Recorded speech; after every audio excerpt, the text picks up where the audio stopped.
Muy buenas a todos, gente. ¿Qué tal? ¿Cómo estamos? Aquí José, hoy para hablaros de un tema muy especial y para llorar todos juntos. ¿Por qué no? Porque siempre que decimos que la octava edición ha sido la mejor edición de Warhammer 40.000 hasta ahora, por lo menos eso es lo que pensamos muchísimos de los jugadores que jugamos competitivo, nos olvidamos a veces de que no toda la octava edición ha sido rosas, ni mucho menos. La octava edición ha tenido momentos en los que el juego ha estado muy roto y en la que...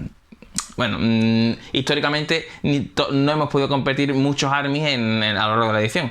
Que decir de armies como la de Gar o los Necrones, que no han tenido un momento de respiro en toda la edición.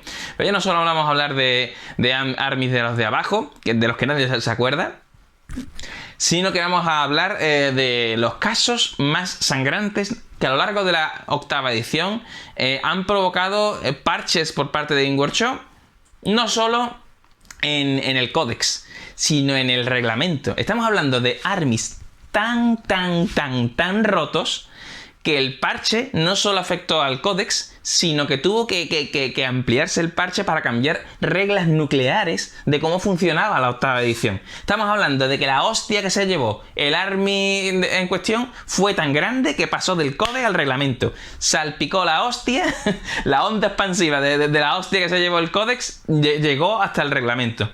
Son casos muy puntuales, pero son casos que han supuesto un cambio de paradigma porque el nerfeo no solo afectó al códex en cuestión, sino a gente que no teníamos culpa de nada y que de repente pues nos cayó aquello encima. Estas son las listas y los códex que más han afectado al núcleo de la octava edición. Y empezamos con el número 10.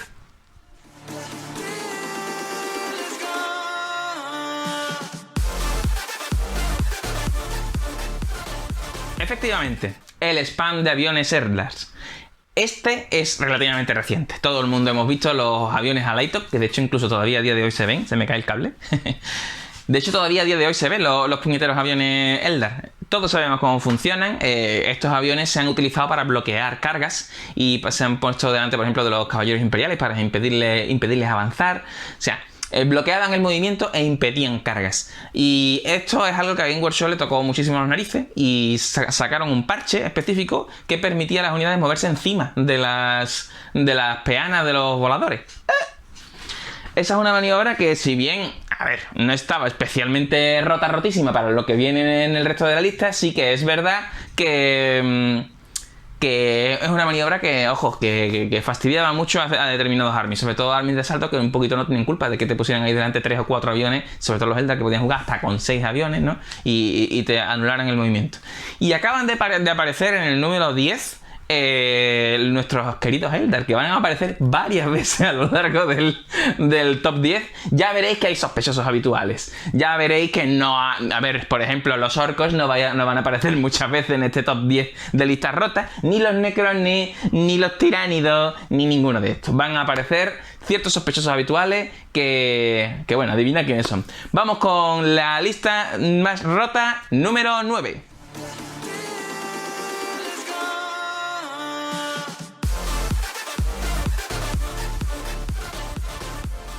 Efectivamente, las bombas de despliegue rápido.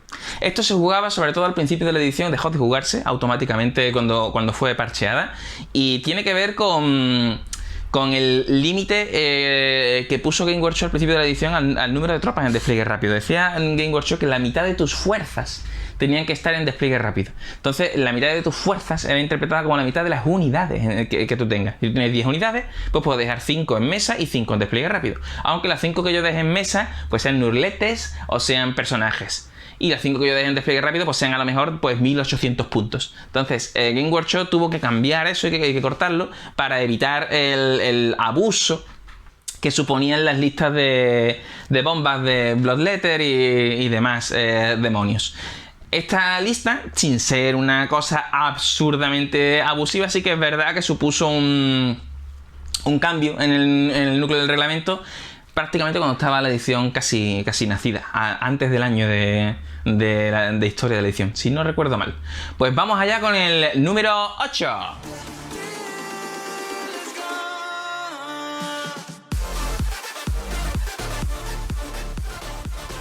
nuestros amigos los Thangoors. Esta también es una lista que es relativamente modernita, que tendrá unos 2 años como mucho. No solo se aplica a los Thangoors, se aplica también a otras formas de vida que son capaces de redesplegarse en el campo de batalla y de moverse. Son armies que tienen algún tipo de patada, ¿no? Alguna forma de desplazar tropas una vez que esta ya ha sido redesplegada. Normalmente son Caos, Imperio y Eldar, que son siempre las 3 facciones que han estado rotas a lo largo de la tradición. Caos, Imperio y Eldar. Como veis, de hecho, son las 3 que llevamos. Bueno, pues resulta que en el caso particular de los Thangoor, que es el caso más paradigmático, aunque había más a lo largo de la octava edición, era una unidad que se redesplegaba y que se le tiraba un hechizo y podían, una vez redesplegado, moverse. Entonces tú, al redesplegar, te ponías al 9 del rival y al moverse, pues los Thangoor creo que movían 7, pues te quedaba a nada, a 1 o 2 pulgadas del rival, podías asaltar y hacer una mega pinza que te caga y un mega salto que te muere y multiasaltar y tenías una estratagema para volver a pegar. Total, que la verdad es que aquello hacía un destrozo bastante bonito. Esa sí que empieza ya a ser una lista de botón rojo que sencillamente activabas el combo y se acababa la historia. Ya os digo que este caso no era solo de los Thangoor, pero el Thangoor quizás era el caso más fuerte de todos los que ha habido a lo largo de la octava edición. Vamos con el número 7.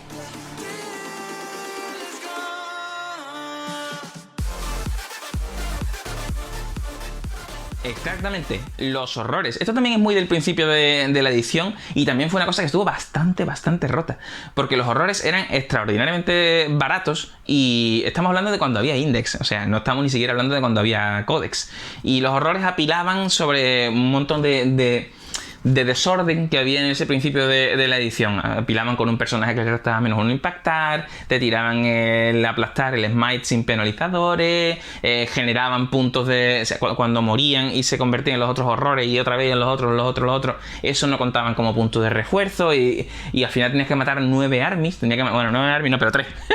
Tenía que matar al army de horrores 1, al army de horrores 2 y al army de horrores 3.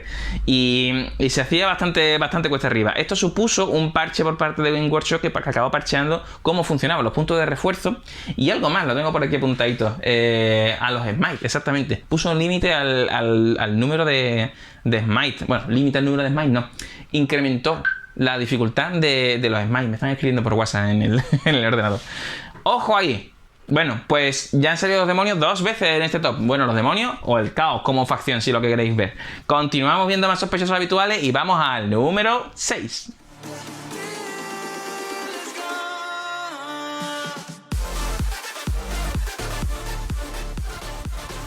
Ya tardaba en aparecer este señorito, ya tardaba en aparecer. El Castellan. Qué buenos ratos he pasado bajo las botas del Castellan, macho. Este señorito, bueno, aparte de un trejo más invulnerable y de muchas jugarretas que tenía estratagemas para snipearte personajes, estratagemas para hacerse inmortal, estratagemas para resucitar cuando se había muerto, de todo. Y una potencia de fuego que prácticamente anuló a todos los vehículos. La gente no llevaba vehículos cuando había Castellan por las mesas, porque es que ¿para qué va a llevar vehículos si es que te los van a follar? Entonces, Game Workshop hizo 2 cosas. La primera es reventar Castellan, le subió el coste en puntos, cambió los costes en puntos los costes en puntos de mando de las estratagemas que afectaban al Castellan, e hizo una serie de cosas que afectaron al codex del Castellan. Pero es que además, como los caballeros imperiales tenían semejante potencia de fuego tan bestia, pasaron a incluir una estratagema nueva en el reglamento. Una estratagema que se usa al principio de la primera ronda, ¿no? Y que la puede usar el jugador que defiende, y que por 2 command points te da un punto de cobertura. Y eso se hizo para aportar algo más de supervivencia a las tropas y a los vehículos que estaban siendo reventados inmisericordiamente por los ejércitos de disparo, particularmente por los caballeros imperiales. Ese fue un pequeño cambio que más allá del código de caballeros imperiales, nos ayudó al resto de armies a sobrellevar un poquito mejor el abuso que el disparo ha tenido a lo largo de esta octava edición. Vamos allá con la lista rota número 5.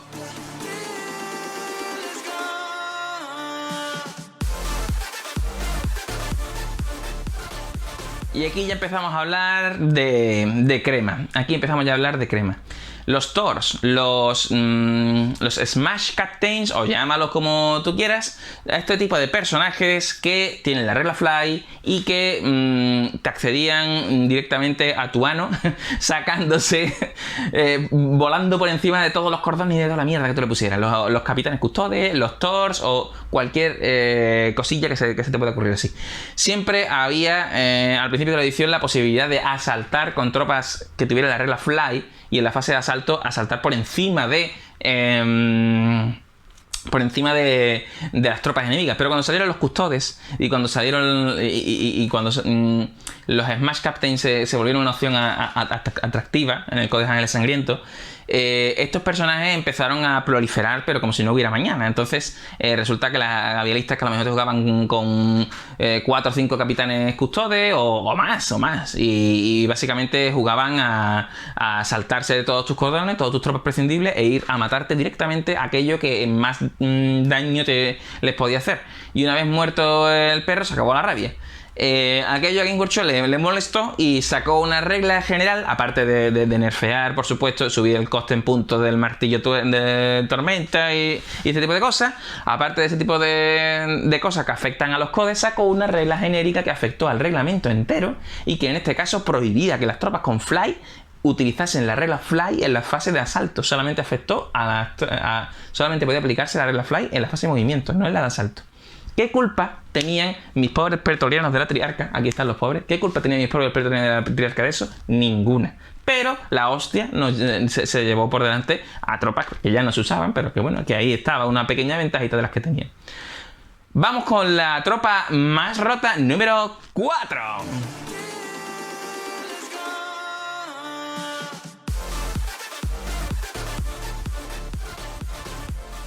Y esta ya tiene tela. Esta es quizá de la etapa intermedia de edición. Estamos hablando de un momento en el que ya se jugaban Storm Ravens, solamente Storm Ravens, y en el suelo personajes de X tipo. Entonces, listas a lo mejor que gastaban pocos command points, pero que se metían un destacamento aéreo de Storm Raven y quizás pues otro más de Storm Raven o de lo que te haga falta, y un destacamento de motocustodes, por ejemplo, o similares, ¿vale? Entonces, las Storm Raven eran muy difíciles de tirar. Yo no sé si esta es de mediados de edición o de mediados principios de edición, pero esta lista era horrorosa. Te metí una de tiro, te barrías de la mesa, y cuando tú te pretendías acercarte, te cogían los motocustodes y te reventaban el culo, pero de chiquillo. Y claro, los motocustodes eran personajes, no podías tarjetearlos. Y tira tus 6 Stone Raven o 5 Stone Raven con los que tocaran, si tienes cojones.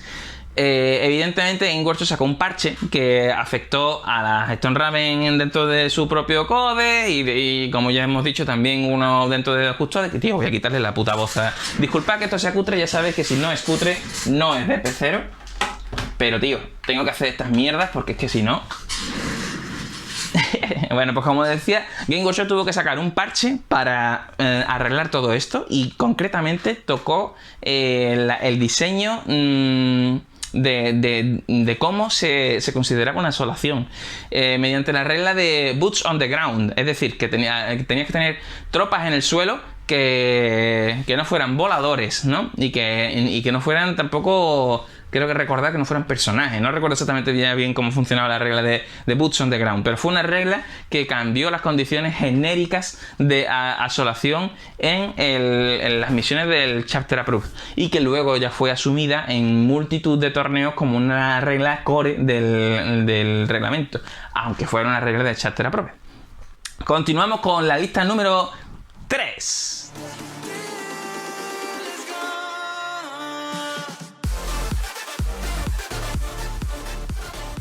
Esta lista es relativamente antigua.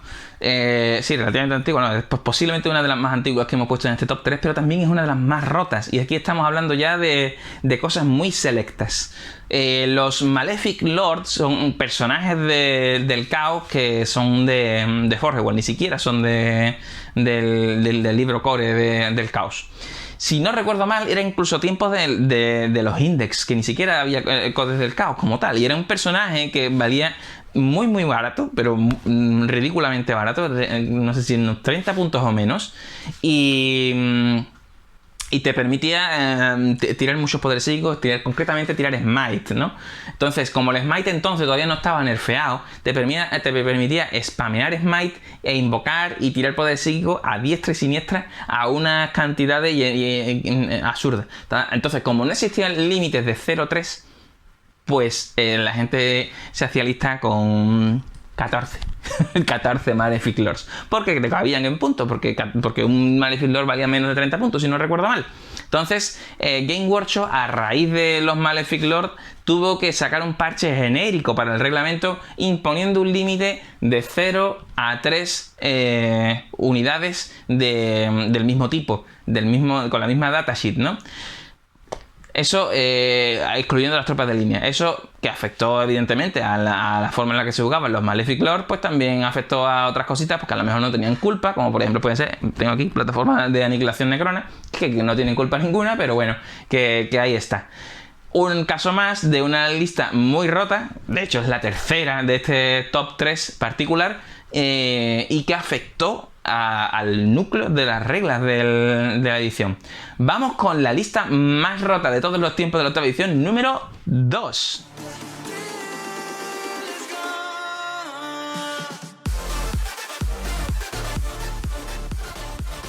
Y esta ya es de las que dan verdadero miedo y todo el mundo recordaremos, porque esta lista hizo historia. Esta lista, que no es tampoco una lista, es un recurso que tenía el Astra y que no es que tuviera tú que ser un genio para utilizarlo, era cogerte un personaje, ponerte una reliquia y un rasgo y se acabó. Y ese personaje te permitía, y esa combinación te permitiría regenerar command point, tanto los gastados tuyos como los gastados del enemigo, a 5 más. Apilando con otra serie de formulitas, permitía al Astra Militarum manejarse, pues quizás con 15 o 16 command point de partida, porque ellos juegan varios batallones o una brigada o una cosa de estas, y además ir recuperando o generando command point, de manera que de forma efectiva un Astra Militarum te acababa jugando con unos 25 command point, 30 command point o salvajadas así. Yo he llegado a jugar partidas en las que mi rival acababa con más command point de los que empezaba. Empezaba con 16 command point y terminaba con 22. Y salvajadas así. Esto fue tan sangrante, tan sangrante, que Game Workshop tuvo que sacar un parche genérico una vez más para el reglamento que impedía recuperar más de un command point por ronda. A este nivel estaba el Astra Militarum. Astra Militarum, que por cierto ya salió otras veces también, o Imperio, ¿no? Imperio, que ya salió otras veces en este top 10 maldito. Y vamos a acabar con la que para mí particularmente ha sido la lista más rota de la octava edición, pero con diferencia. Y estamos hablando ni más ni menos que de...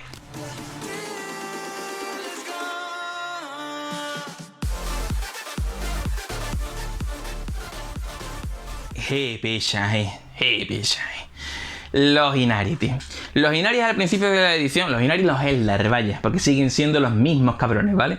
Los Inari, al principio de la edición, tenían una regla genérica racial, vamos, que les permitía activarse y moverse, disparar o cargar cuando una unidad suya moría a una cierta distancia. Entonces jugaban unidades muy pequeñitas, unidades de 5 muñecos o cosas así, y tal como se moría uno, se activaba la de al lado, y a lo mejor la de al lado eran secadores siniestros, y te disparaban sin visión, o se movían, o te asaltaban con unas motos su puta madre, o tal y cual. Aquello fue horroroso, porque en lo que tú jugabas un turno, el Inari podía haber jugado perfectamente 2 o 3 turnos si se ponía medio bien. Eso es totalmente absurdo. O sea, yo llegaba a un momento en el que yo además jugaba Necrones y mi hermano jugaba Eldar. Entonces, claro, había una disparidad de rendimiento entre las listas que era totalmente ridícula. Sobre todo los Necrones al principio de la edición estaban sobrecostados a unos niveles absurdos, y los Inares al principio de la edición no solo no estaban sobrecostados, sino que tenían esta regla tan ridícula que bueno, que vamos a llorar. Vamos a llorar. ¿Qué cambio implicó esto? Aparte de un hachazo brutal que se llevaron los Inari, se llevaron un hachazo que esa regla racial se la cargaron, por supuesto. Pero como vengo diciendo, la hostia no solo se la llevó el propio Codex o la propia facción de los Inari. traspasó todo aquello y afectó a las claves, a las keyword de Caos, Imperio y Eldar, que las cambiaron de forma y manera que ya no se pudiera sopear y abusar de aquella manera tan ridícula en la que se jugaba a principios de la edición, en la que la gente lo que hacía era coger todo el menú de codes que tenía y buscar las unidades más rotas de cada codes y meterlas todas juntas ahí, ¡boom!, en un sitio. Básicamente eso es lo que hacían los Inari, cogían la unidad más rota de este code, la unidad más rota de este code y la unidad más rota de este code. Y ahora encima lo que hacían era actuar con esas unidades varias veces. Y aquello de verdad que no te dejaba posibilidad ninguna. Tú te quedabas así quieto y en lo que tú te habías movido y disparado una vez, el otro ya te había hecho un destrozo y la partida no pasaba ni de turno 1 muchas veces. Bueno, este ha sido el top 10 de listas más rotas de la octava edición, ordenadas según mi criterio de rotura y mi dolor de ano, y siendo listas que no solamente Game Workshop parcheó el código específico, sino que además estaban tan rotas que tuvieron que parchear el propio reglamento, que afectaron a cómo la edición estaba configurada. Quien os diga que no ha habido listas rotas en la octava edición, sencillamente no vive en este mundo o no se quiere dar cuenta de cómo ha funcionado la octava edición. Octava edición ha sido buena, no porque no haya habido armies rotos, sino porque Game Workshop los ha corregido con cierta celeridad. Pero evidentemente hay listas y hay facciones que han estado permanentemente en la ola y con el viento a favor. Estamos hablando del Imperio, estamos hablando de los Eldar, gente que en estas listas que os estoy diciendo, que en este top 10 han salido un mogollón de veces, macho. Entonces, esperemos que la novena edición siga en esta dinámica de cambio y de renovación, y que no permitan que las grandes cosas rotas permanezcan durante mucho tiempo, porque precisamente eso ha sido lo potente y lo que creo que todo el mundo recordaremos de la octava edición.